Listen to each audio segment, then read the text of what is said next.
আজকে আমি স্লোগান দিয়ে কাবার ঘরে ঢুকবো, দেখি কে ঠেকায়। সুবহানাল্লাহ বলেন। লিল্লাহে তাকবীর দিয়ে শুরু করে দিলেন ওমর। 6 জন ছিলেন সামনের কাতারে আর 5 জন ছিলেন পিছনের কাতারে। কাতার কয়টা? 2 কাতার নিয়ে শুরু করে দিয়েছেন লিল্লাহে তাকবীর, আল্লাহু আকবার। এই ঘোষণা বলে যখন স্লোগান দিয়ে যখন মিছিল শুরু করে দিয়েছেন, কাফের নেতা ও তারা তাদের মাথা যন্ত্রণা শুরু হয়ে গেছে, তাদের পেটের মধ্যে মোচড় শুরু হয়ে গেছে। আমাদের এই তক্তে তৌস মনে হয় ভেঙে গেল। কে এসেছে আমাদের এই ক্ষমতা দখল করতে? কে এসেছে আমাদের এই লুটতরাজ বন্ধ করার জন্য? কে এসেছে আমাদের বাপদাদার ধর্মকে নস্যাৎ করে দেওয়ার জন্য? সুতরাং দাম্ভিকতার সঙ্গে গর্ব অহংকার নিয়ে আবু জাহেল, উতবা, সাইবা, মুগিরা এরা বেরিয়ে এসেছে। কার সাহস এত? লিল্লাহে তাকবীর দিচ্ছে, স্লোগান দিচ্ছে, মিছিল দিতেছে, কিন্তু লিল্লাহে তাকবীর বললে, আল্লাহর নাম বললে ইমানি জজবা বেড়ে যায়। ঠিক করে বলেন। বেরিয়ে এসেছে তারা দাম্ভিকতার সাথে, দাঁত ভাঙা জবাব দিবে, তাদেরকে শায়েস্তা করবে। আবু জাহেল যেই সমাজের নেতা, সেই জায়গায় আবার কে স্লোগান দিতে পারে আমার বিপক্ষে, আবু জাহেলের বিপক্ষে? বেরিয়ে এসে দেখে সামনে সেই দাগড়া পুরুষ, সিংহ পুরুষ হযরত ওমর। দেখার সঙ্গে সঙ্গে সকলে মেসি বিড়ালের মতো আস্তে আস্তে লেজ গুটিয়ে এখন ভিতরে ঢোকে। হায় রে বাবা, এদের ওমর। যেই দেখেছে ওমর, সেই বল নাই, মানে ভেঙে গেছে ওদের কোমর, আর কথা নাই, নিয়ম হয়ে গেছে, নিস্তব্ধ হয়ে গেছে যে ওমর সেই মুহাম্মাদের ধর্ম গ্রহণ করেছে, আবার স্লোগান দিতেছে, সুতরাং ওর সামনে গেলে তো আমরা টিকতে পারবো না।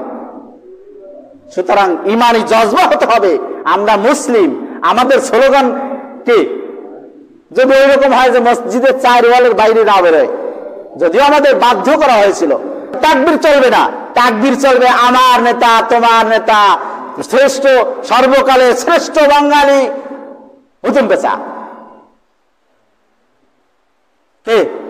এই স্লোগান চলবে, আল্লাহর নাম নেওয়া যাবে না। সুতরাং আমরা মুসলিম দেশে আল্লাহ রাব্বুল আলামিনের সাথে যারাই গাদ্দারি করেছে, শুধু আজ নয়, রাসূলের ওই যুগ থেকেই, ওই যুগ থেকেই রাসূলের 43 বছর বয়সে, সময় যেহেতু কম, বেশি কথা বলার সুযোগ থাকবে না, সময় যেহেতু কম, রাসূলের 43 বছর জীবন ছিল এক ধরনের। কথাটা সবাই বোঝার চেষ্টা করবেন, রাসূলের সিরাত নিয়ে কথা হচ্ছে, ঠিক না? এজন্য সিরাত সম্পর্কে কিছু ধারণা থাকা দরকার। নবী করিম সাল্লাল্লাহু আলাইহি ওয়াসাল্লাম যখন জন্মগ্রহণ করলেন, ভূমিষ্ঠ হলেন, সমাজে তিনি ইয়াতীম হিসেবে পরিচিত হলেন। পরিচিত তার পরিচয় সারা সমাজে ছড়িয়ে পড়ল, ইয়াতীম মুহাম্মদ, বাবা নাই। জন্মগ্রহণের পরে তার ওই সমাজের প্রথা অনুযায়ী, নিয়ম অনুযায়ী তাকে ধাত্রীর কোলে দিয়ে দিলেন। ওইখানে লালন পালন হলো, 5 বছর পরে আবার ফিরিয়ে দিয়ে গেলেন। এই ঘটনা সবাই আমরা জানি। সময় কম, এই জন্য হালকা টাচ দিলাম, সামনে চলে যাই।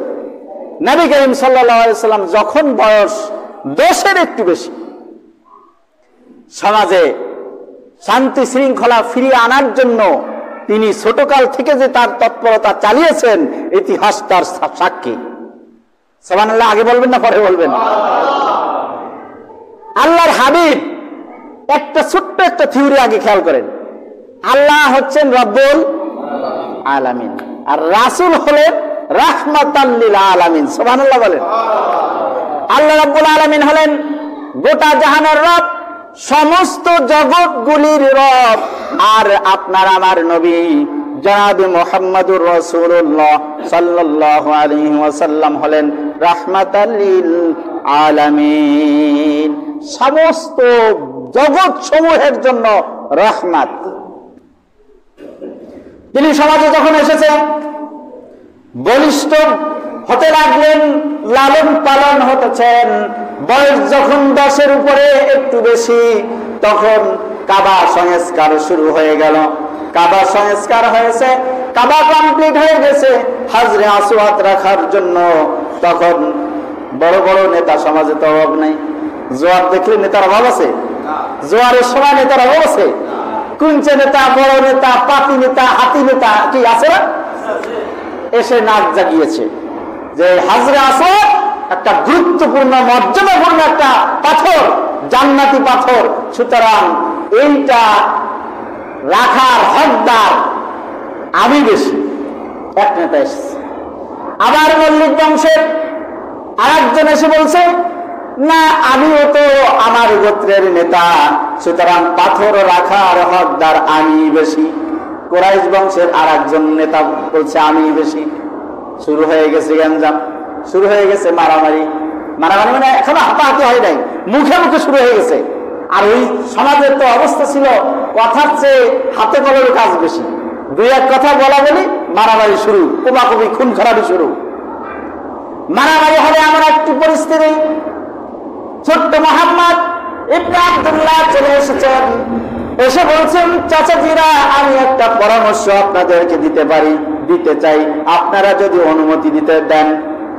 বলল, বাবা দাও, কারণ তোমার কাছ থেকে আজ পর্যন্ত কোনো খারাপি আমরা পাই নাই, কোনো মিথ্যা কথা আমরা পাই নাই, কোনো ছলচাতুরি আমরা পাই নাই, কোনো কর্কশতা আমরা পাই নাই, সুতরাং তুমি বলো, তোমাকে অনুমতি দেওয়া। বললো যে চাচাজি, আপনারা সবাই এই একটা পাথর রাখার জন্য চেষ্টা করতেছেন, এক একজনে দাবি করতেছেন আমি রাখবো, আমি রাখবো, আমি রাখবো। এটা তো সমাধান হবে না, বরং সেটা আরো সমাজে বিশৃঙ্খলা হবে। তার চেয়ে আমাকে একটা কাপড় এনে দেন। সুবহানাল্লাহ বলেন। কাপড় আনা হয়েছে।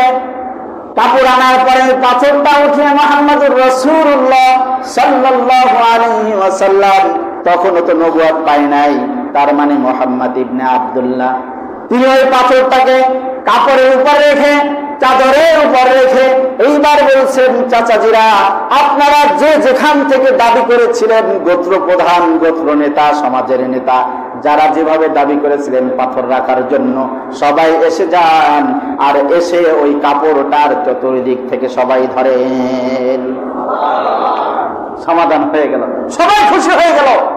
কারণ হলো তিনি আল্লাহর ঘোষণা মতে কি, রাহমাতাল লিল আলামিন। আল্লাহ বলেন, ওয়ামা আরসালনাকা ইল্লা রাহমাতাল লিল আলামিন।